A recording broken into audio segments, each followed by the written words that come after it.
ఎన్నో సార్లు చెప్పిన ఆ చిరుతిండ్లు తినకు జర మంచిగుండు అని విన్నదా నా మాట? బాగా రుబాబుగా మాట్లాడింది కదా మీ నాయనమ్మ. అదే పింఛన్ పైసలు 2000 పెట్టి ఆపరేషన్ చేయించుకోమను. ఎవరద్దన్నారు? అది ఇంకా నువ్వు మర్చిపోవా అని. ఎట్లా మర్చిపోతా? ఆహా, ఎట్లా మర్చిపోతా? మీరందరు ఒకటై నన్ను ఒక్కదాన్ని చేసి మాట్లాడిరు. ఎట్లా మర్చిపోతా అనుకున్నావు? పెట్టుకోర్రి పైసలు. అది కాదే. ఏది కాదు? నువ్వు కాపాయం చేసి దాచిపెట్టిన పైసలు ఏం చేస్తావు? అవి ఇస్తే దాని ఆపరేషన్ అవుతుంది, అది బతుకుతుంది. నేను ఇయ్యా, ఒక్క రూపాయి కూడా ఇయ్యా. ఏం చేసుకుంటావో వేసుకపో. అయినా నాకు తెలియక అడుగుతా, నేనెందుకు ఇయ్యాలే పైసలు? నన్ను మాటలు అన్నప్పుడు గుర్తుకు రాలేదా? ఇప్పుడు నా అవసరం వచ్చిందా? మరి నా పిల్లాన్ని గన్ని మాటలు ఎందుకంటారు? దాన్ని ఏమనకుర్రి అని ఆనాడు మాట్లాడలేదే. ఇయ్యాల నీకు పైసలు అవసరం ఉన్నాయి కాబట్టి నా దగ్గరికి వచ్చి పైసలు అడుగుతున్నావు, లేకపోతే రావు. నన్ను ఎవరు ఎన్ని మాటలన్నా నీకేం కాదు.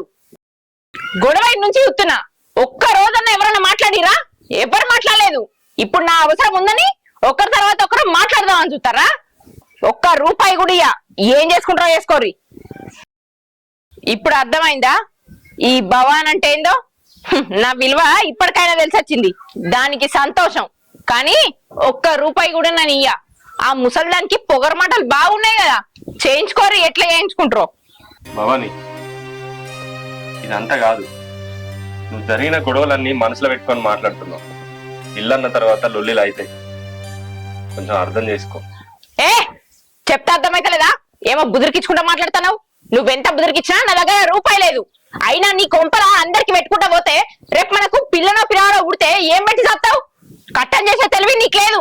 కనీసం నేను చేసిన పైసలన్నా కూడా పెట్టుకొని రేపో మాపో వచ్చే ముసల్దాని కోసం లక్షలు లక్షలు పెట్టుడు అవసరమా? పోయేది ఎట్లా పోతుంది? సావని.